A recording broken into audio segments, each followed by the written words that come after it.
మామిడి పూత పూసే సమయంలో తగిన యాజమాన్య పద్ధతులు పాటించడం వలన పూత నిలబడి మంచి దిగుబడి పొందవచ్చు. మామిడి పూత సమయంలో తీసుకోవాల్సిన చర్యలను గురించి ఇప్పుడు తెలుసుకుందాం. రైతులు ఉద్యానవన పంటల సాగుపై మక్కువ చూపుతున్నారు. బెండ, మిరప వంటి పంట సాగు తర్వాత మామిడి పంట వేసవి కాలంలో ప్రధానంగా రైతులు సాగు చేస్తున్నారు. ప్రస్తుతం ఈ మామిడి పూత పిండి దశల్లో ఉంది. యాజమాన్య పద్ధతులు సక్రమంగా పాటించాలి. ప్రధానంగా మామిడిలో తెల్లపూత ఎక్కువగా వస్తుంది. ఈ సమయంలో వైరస్ తెగుళ్ళు, పిందె రాలిపోకుండా చూసుకోవటం చాలా ముఖ్యం. యూరియా, పొటాషియంను కలిపి పాళల్లో వేసుకోవటం వల్ల మొక్క ఏపుగా ఆరోగ్యంగా పెరగటానికి అవకాశం ఉంటుంది. మామిడి పంట సాగులో మెళుకువల గురించి కృషి విజ్ఞాన కేంద్రం శాస్త్రవేత్త మంజువాణి మరిన్ని వివరాలు అందిస్తున్నారు. ఇప్పుడు మెయిన్ సీజన్ వచ్చేసరికి మ్యాంగోలో చాలా ప్రదేశాల్లో ఇప్పుడు పూత దశలో ఉంది. మామిడి పూత దశ కూడా తెల్ల పూత దశలో ఉంది. కొన్ని చెట్లు అక్కడక్కడ పూత రాకపోయి ఉండొచ్చు. ఒకవేళ మీ చెట్లకి పూత రాకపోయి ఉంటుంటే ఒక 10 గ్రాములు పొటాషియం నైట్రేట్కి ఒక 1 ml ప్లానోఫిక్స్ కలిపి 4.5 లీటర్లతో చెట్టంతా తడిచేలాగా ఒకసారి పిచికారీ చేసుకున్నట్లయితే మీరు చెట్టుకి పూత వచ్చే అవకాశం ఉంది. కొన్ని ప్రదేశాల్లో, చాలా ఎక్కువ ప్రదేశాల్లో పూత అనేది ఆల్రెడీ స్టార్ట్ అయింది. పూత అనేది తెల్లపూత స్టేజ్లో ఉంది. ఈ తెల్లపూత స్టేజ్లో అంతా చెట్టు ఆరోగ్యకరంగా బాగుంటే ఓకే, కానీ ఈ చెట్టుకి ఏమన్నా అయ్యి పూత రాలిపోవటం కానీ పిండి కానీ రాలటం ఏమన్నా సమస్యలు ఉంటే ఆ చెట్టు యొక్క వయస్సును బట్టి చెట్టుకు పోషక పదార్థాలు అందించాలి. చెట్టు యొక్క వయసును బట్టి యూరియాను, పొటాష్ను చెట్టు యొక్క పాదులో వేయాలి. అంతేకాకుండా 3-19ని ఒక 5 గ్రాములు లీటర్ నీటిలో కలిపి చెట్టుకి పిచికారీ చేయాలి. చెట్టు అంతా తడిచేలా పిచికారీ చేయాలి. చెట్టు యొక్క వయసును బట్టి యూరియా, పొటాష్ ఎందుకు వేయాలన్నామంటే మామిడి చెట్టుని ఎప్పుడూ కూడా సంవత్సరం లోపు ఉన్న చెట్టును మాత్రమే మనం నాటుకోవాలి. సంవత్సరం చెట్టుకి 100 గ్రాములు యూరియా, 100 గ్రాములు పొటాష్ అనేది సరిపోతుంది. 2 సంవత్సరాల చెట్టుకి 200 గ్రాములు యూరియా, 200 గ్రాములు పొటాష్. ఆ విధంగా ఒక్కొక్క సంవత్సరం పెరిగే కొద్దీ మోతాదుని పెంచుకుంటూ వెళ్ళాలి. 10 సంవత్సరాలు అంతకు మించి ఎక్కువగా ఉన్న సంవత్సరాల వయసు ఉన్న చెట్లకైతే 1 కేజీ యూరియా, 1 కేజీ పొటాష్ అనేది చెట్టుకు ఎరువుగా వేసుకోవాలి. మామిడికి వచ్చేసరికి నీటి యాజమాన్యం కూడా చాలా ఇంపార్టెంట్. నీటి యాజమాన్యం వచ్చేసరికి నీరుకి ఎక్కువ తడులు ఇవ్వకూడదు. మామిడికి పూతకు ముందులో ఎదపెట్టాలి. పూత వచ్చిన తర్వాత కనీసం 15 రోజులకు ఒకసారి చాలా తక్కువగా నీరు పెట్టాలి.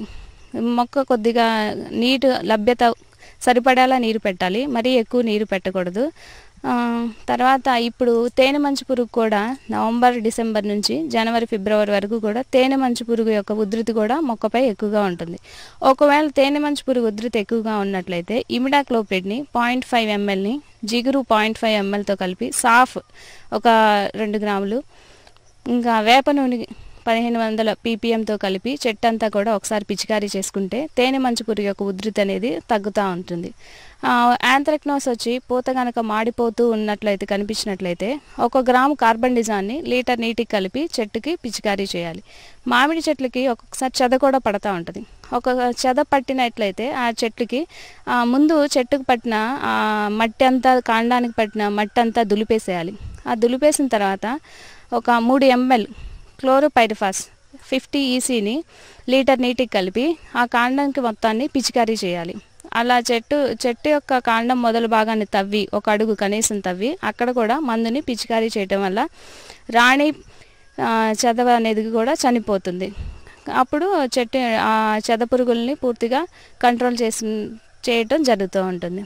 ఇదే కాకుండా ఈ సీజన్లో ఇంకొకటి బూడిద తెగులు కూడా ఎక్కువగా మామిడి చెట్టుకు వస్తూ ఉంటుంది. ఈ బూడిద తెగులు ఏంటంటే పూత కూడా కాయకు ఫామ్ అవ్వదు. ఆకుల మీద కూడా తెల్లగా బూడిదలాగా వస్తూ ఉంటుంది, పౌడర్ లాగా. దీనివల్ల కూడా పిండి కట్ అనేది సరిగా జరగదు. దీని నిర్మూలనకు టాప్సిన్ M వాడచ్చు, లేకపోతే గంధకాన్ని వాడచ్చు, లేకపోతే కాంటాఫ్ ఒక 2 ml లీటర్ నీటికి కలిపి చెట్టు మీద పిచికారీ చేసినట్లయితే ఈ పౌడరీ మిల్యూ, బూడిద తెగులు అనేది నివారించడానికి వీలవుతూ ఉంటుంది.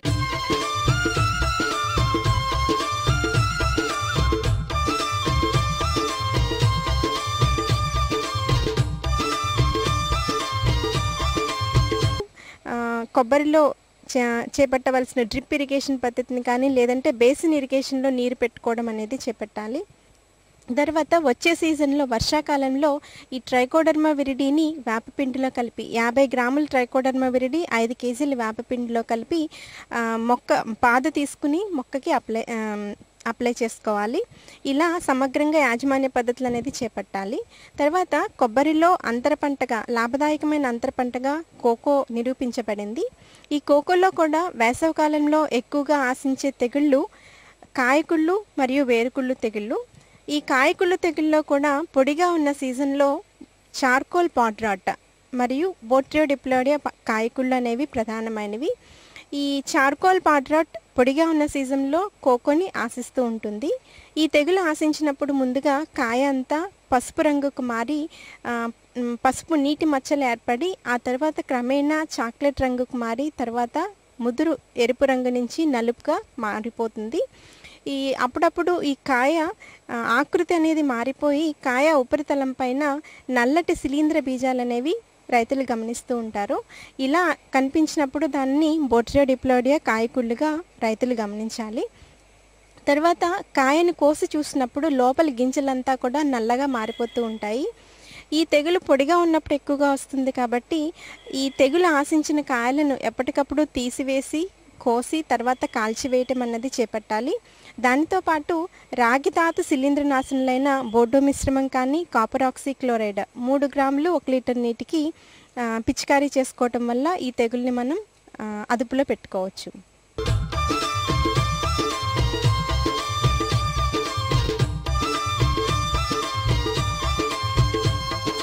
ఇదిగో ఇంకా చెప్పు. అంతే. అదే అదేంటయ్యా ఇంత కొంచెం రసాయనిక ఎరువా? పొలం పనులు మానేసావేంటి? పొలం పనులు కాదు, అమాయకత్వాన్ని వదిలేశాను. మట్టి పరీక్షలు జరిపించాను. ఏం లేదు, ఇప్పుడెంత అవసరమో అంతే ఎరువుని పొలంలో చల్లుతాం. రైతన్నలు ఈ రోజే మీ సమీపంలోని జిల్లా భూపరీక్ష ప్రయోగశాలలో మట్టి పరీక్షలు జరిపించండి. మట్టిలోని పోషక తత్వాలు, తేమ, మొక్కల అభివృద్ధిని దృష్టిలో పెట్టుకుని కావలసిన పోషక తత్వాలను జల్లండి. అన్నట్టు మట్టిలోని సల్ఫర్, జింక్, బోరోన్ వంటి సూక్ష్మ పోషక తత్వాల గురించి తెలుసుకోవడం మర్చిపోకండి. ఎరువు ఇంకా జైవిక ఎరువుల్ని సరిగ్గా వాడి నేలలోని ఉత్పాదక శక్తిని పెంపొందించండి. దిగుబడిని పెంచి ఖర్చుని తగ్గించండి. అమూల్యమైన విదేశీ ద్రవ్యాన్ని పొదుపు చేయడంలో సహకరించండి.